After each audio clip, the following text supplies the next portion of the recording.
நமக்கு பேரவைத் தலைவர்களே, ஒரு முக்கியமான பிரச்சனை இந்த அவையில் உங்களுடைய கவனத்திற்கு எடுத்து வர விரும்புகின்றேன். அத்தியாவசிய பொருட்களுடைய விலைவாசி தற்போது நாளுக்கு நாள் ஏறிக்கொண்டே இருக்கின்றது. அரிசி, பருப்பு, எண்ணெய், சர்க்கரை என்ற எந்த பொருளை எடுத்தாலும் கடந்த 3 மாதங்களில் விலை பல மடங்கு உயர்ந்திருக்கின்றது. ஏழை எளிய நடுத்தர வர்க்க பொதுமக்கள் மிகவும் அவதிக்குள்ளாக இருக்கின்றார்கள்.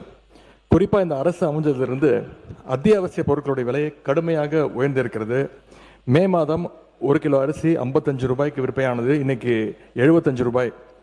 மே மாதம் 1 கிலோ வெங்காயத்துடைய விலை 40 ரூபாய், இன்றைக்கு கிலோ 80 ரூபாய்.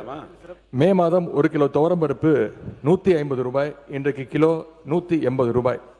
மே மாதம் 1 கிலோ சர்க்கரை ரூபாய் 40, இன்றைக்கு 1 கிலோ சுமார் 70 ரூபாய் வரைக்கும் உயர்ந்திருக்கு. இந்த விலையேற்றத்தை பார்த்து மக்கள் மிகவும் பாதிப்படைஞ்சிருக்கிறாங்க. மளிகை கடை பக்கம் போகிறதையே குறைச்சிட்டு இருக்காங்கன்னு செய்திகள் வந்துட்டு இருக்கு. உங்களுடைய ஆளுங்கட்சியுடைய கூட்டணியில் இருக்கக்கூடிய கம்யூனிஸ்ட் இயக்க தோழர்கள் இதை கண்டித்து போராட்டம் நடத்தியிருக்கிறாங்க. இந்த விலைவாசி உயர்வை கட்டுப்படுத்த அரசு உடனே நடவடிக்கை எடுக்க வேண்டும். உதாரணத்துக்கு 2007ஆம் ஆண்டு தேசிய அளவில் கடுமையான விலைவாசி உயர்வு ஏற்பட்டது. அப்பொழுது முதலமைச்சராக இருந்த கலைஞர் அவர்கள் தமிழ்நாட்டு மக்களை பாதிக்கக்கூடாது என்பதற்காக சிறப்பு பொது விநியோக திட்டம் ஒன்றை திட்டத்தை அறிவித்தார்கள். அந்த திட்டத்தின் கீழ் ரேஷன் கடைகள் மூலமாக பருப்பு, எண்ணெய், ரவா, மைதா உள்ளிட்ட பொருட்களை சந்தை விலையை விட குறைவான விலைக்கு அன்றைக்கு மக்களுக்கு வழங்கினார்கள். அது மட்டும் இல்லை, கடுகு, சீரகம், வெந்தயம் உள்ளிட்ட 10 மளிகை பொருட்களை 50 ரூபாய்க்கு வழங்கினார்கள். கலைஞர் அவர்கள் 2007 தொடங்கி வைத்த அந்த சிறப்பு பொது விநியோக திட்டம் தற்போது வரை நடைபெற்று வருகிறது.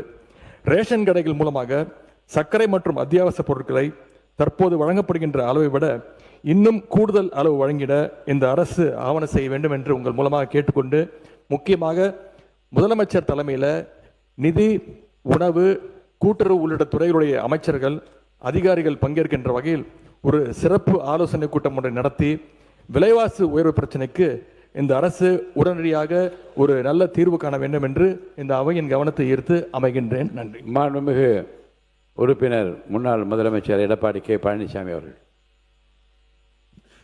மாண்புமிகு பேரவைத் தலைவர்களே, தற்போது அரிசி விலை 1 கிலோவுக்கு 20 ரூபாய் உயர்ந்திருக்கின்றது. சர்க்கரை விலை 1 கிலோவுக்கு கிட்டத்தட்ட 48 ரூபாய்க்கு விற்பனை செய்திருந்த சர்க்கரை இன்றைக்கு 72 ரூபாய்க்கு விற்கின்றது. மஞ்சள் 1 கிலோ 200 ரூபாய்க்கு விற்பனை செய்து கொண்டிருந்தது, இப்போ 250 ரூபாய்க்கு விற்கிது. மிளகாய் 1 கிலோ 200 ரூபாய்க்கு விற்பனை செய்திருந்தது தேர்தலுக்கு முன்பு,